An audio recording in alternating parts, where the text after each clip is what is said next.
দাদা একটা ফোন করবো। করুন।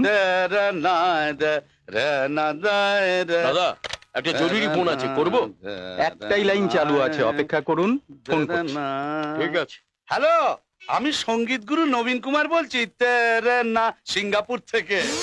আপনি যে প্রোগ্রামের কথা বলেছিলেন তাড়াতাড়ি তার ডেটটা বলুন, তা না হলে আমি ব্যস্ত হয়ে পড়ব। ঠিক আছে, আমি আমার লোকেদের জিজ্ঞেস করে বলবো। আজ আমি আবার সিঙ্গাপুর থেকে মালয়েশিয়া যাব প্লেনে, আর ওখানে 1 সপ্তাহ থাকবো, প্রোগ্রাম আছে। মালয়েশিয়া থেকে আবার লন্ডনে যাব, লন্ডন থেকে প্যারিসে, প্যারিস থেকে আবার ভেনিসে। অবশ্য আপনি যদি বলেন তাহলে আমি আবার কলকাতায় ফিরে আসতে পারি, তা না হলে আবার 45 দিন ওয়ার্ল্ড ট্যুরে লেগে যাবে।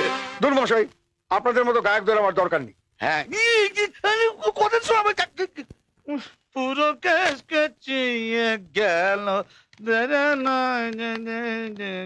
কত হলো দাদা? হ্যাঁ, 6 টাকা। ছি ছি ছি ছি ছি ছয়।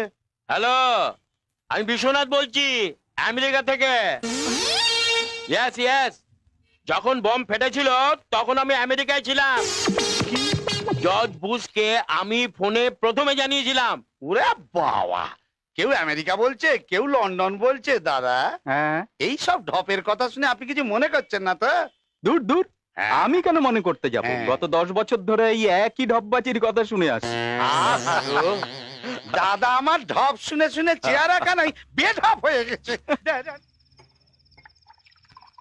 এই, তুই ঠিক মতো মেলাতে পারছিস না। আপনার মতো লোকের এটাই ঠিক। এই তুই বিড়বিড় করে কি বলছিস রে? কি বললুম? স্যার, একটা কথা বলবো, কিছু মনে করবেন না তো? হ্যাঁ, বল। স্যার, লজে কেউ মদ খেতে পারবে না, এটা তো আপনিই বলেছিলেন। আর এখন আপনি নিজেই মদ খাচ্ছেন। এই, আমি ঠগাই মল্লিক, আমি মদ খাচ্ছি, মদ আমায় খেতে পারবে না। হ্যাঁ। এই ডায়লগের জন্য আপনি খেয়ে যান দাদা।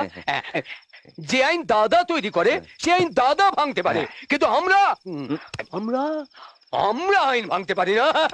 ট্রাফিক আইন মেনে চলুন, আপনি খেয়ে চলুন। তোদেরকে আমার খুব ভালো লাগে, আমি তোদের খুব বিশ্বাস করি, সেই জন্য আমি তোদের সামনে মদ খাই। তোরা ছোট ছোট অন্যায় করিস, সেই জন্য আমি বেশি রাগি না, কিন্তু যখন বড় অন্যায় করিস তখন